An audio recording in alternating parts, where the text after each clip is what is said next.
Magandang umaga po sa ating lahat. Tayo po ay naritong muli sa ating pulong panalangin tuwing umaga. Samahan niyo po ako na basahin ang salita ng Panginoon na akin pong ibabahagi ngayong umaga. At ito po ay pinamagatang Calling Out to God mula sa Aklat ng Awit 25, 16 hanggang 17 or Psalms 25 verse 16 to 17. Turn to me and be gracious to me, for I am lonely and afflicted. Relieve the troubles of my heart and free me from my anguish. Linapin mo ako, ako'y kahabagan, pagkat ulila na at nanlulupaypay. Ako ay ibsan mo ng mga pasanin, ang gulo kung diway iyong payapain. Purihin po ng Lord ang pagkabasa ng kanyang salita. Ang aklat po ng Awit, chapter 25, ay isang panalangin sa Diyos ni Haring David. During a time of intense trouble and conflict, ito rin ay isang taus-pusong pagninilay. Atin pong bigyan ng kahulugan yung taus-pusong pagninilay. So, pag sinabing taus-puso, ito po ay tunay, tapat, at nanggagaling sa kaibuturan ng puso. At ang pagninilay naman, ito ay isang uri ng pananalangin kung saan ginagamit ang malalim na damdamin, sinseridad at pagmamahal. Ito ay isang proseso ng pagtuon ng pansin, pagpapatahimik ng isip at pag-unawa sa sarili o sa isang sitwasyon. So, ang panalangin po ni Haring David dito sa chapter 25 ay naghahanap or King David seeks three main things to God. So, meron siyang hinahanap o naghahangad o humihingi ng tatlong bagay na ito. Ang una, deliverance from his enemy o pagliligtas mula sa kanyang mga kaaway. Pangalawa, forgiveness of his sins, kapatawaran sa kanyang mga kasalanan. At ang pangatlo, divine guidance to live a righteous life o banal na patnubay or spiritual direction. When David seeks these three things to God, andoon ang pagtitiwala, pagpapakumbaba, at pagmamakaawa sa ating Diyos. So, calling out to God. Sa verse 16, sinasabi dito na lingapin mo, ako'y kahabagan. So, yung salitang lingapin ay humihingi o ang katumbas nito ay gabay at pagmamahal. So, we call the attention of God. Diba, pag nananalangin tayo, talagang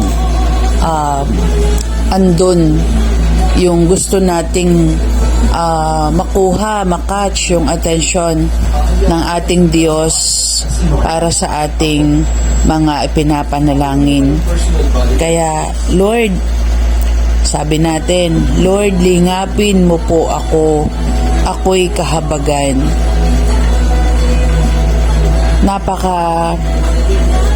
Napakalalim ng hinihingi nating kagustuhan na talagang makuha natin ang atensyon ng ating Panginoon.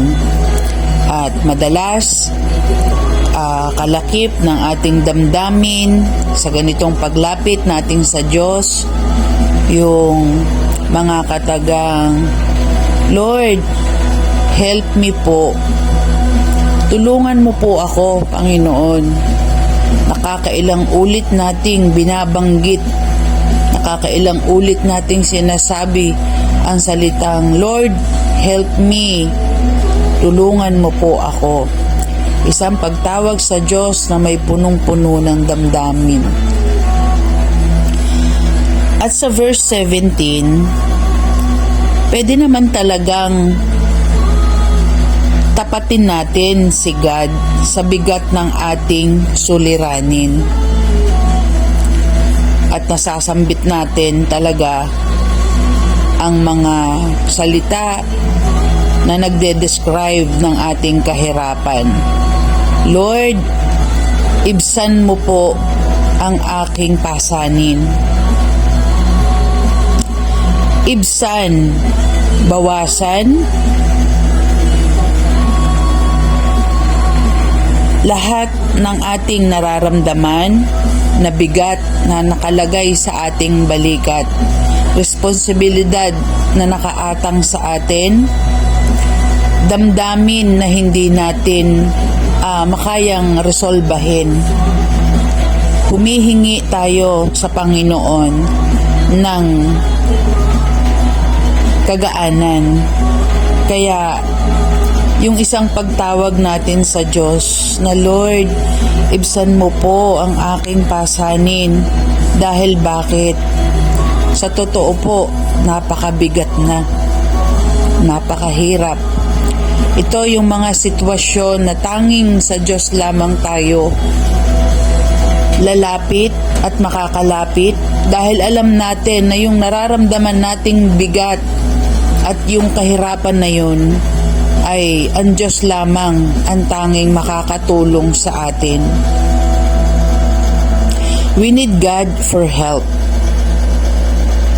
We need God for help. Siya lamang talaga ang tutulong sa atin. Noong mga panahon na ito ay binibigkas ni King David sa kanyang mga panalangin. Sinabi ko nga kanina na ito'y panalangin na ang kanyang puso ay tapat, tunay na dumadaing sa Lord, nagmamakaawa. Sabi doon, sa aking binasa, in related po sa message na ito, we plea for relief. Diba? Ano ba yung inilalapit natin sa Diyos for relief? Ibig sabihin ng relief, remedy, or any form of assistance. Basta gumaan lang ang ating pakiramdam at pumayapa ang ating isipan.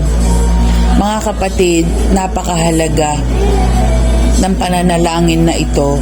Itong chapter 25 ay isang buong panalangin ng isang taong may pagtitiwala sa Diyos. Na alam ni King David na tanging ang Diyos lamang ang makasasagot at makakapagbigay ng kapayapaan sa kanyang isipan. Tanging ang Diyos lamang din ang magsesettle nito, na sa kanyang hinihintay na mga kasagutan ay hindi mawawala ang paglapit, ang paghingi ng atensyon sa Panginoon.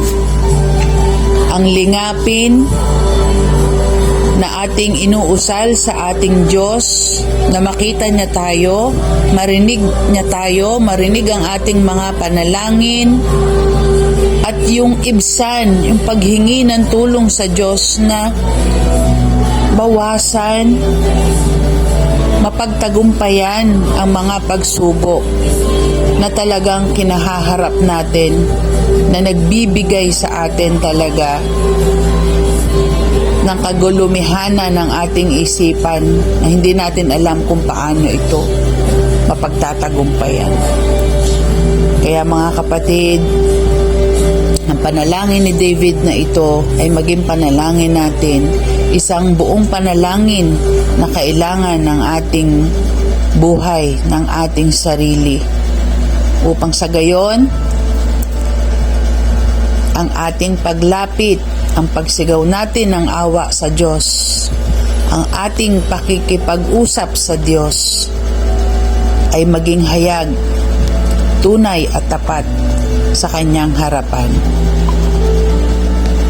Yun lamang po, ngayong umagang ito, nawa atin pong pagnilay-nilayan, ano nga ba ang ating tulong na hinihingi natin sa Diyos, na nais nating ibsan niya ang ating pasanin, at ano naman ang nais nating kuhaning atensyon sa Lord sa mga sitwasyon na meron tayo, na tanging siya lamang ang makapagbibigay ng kaaliwan, ng kasagutan at ng awa sa atin.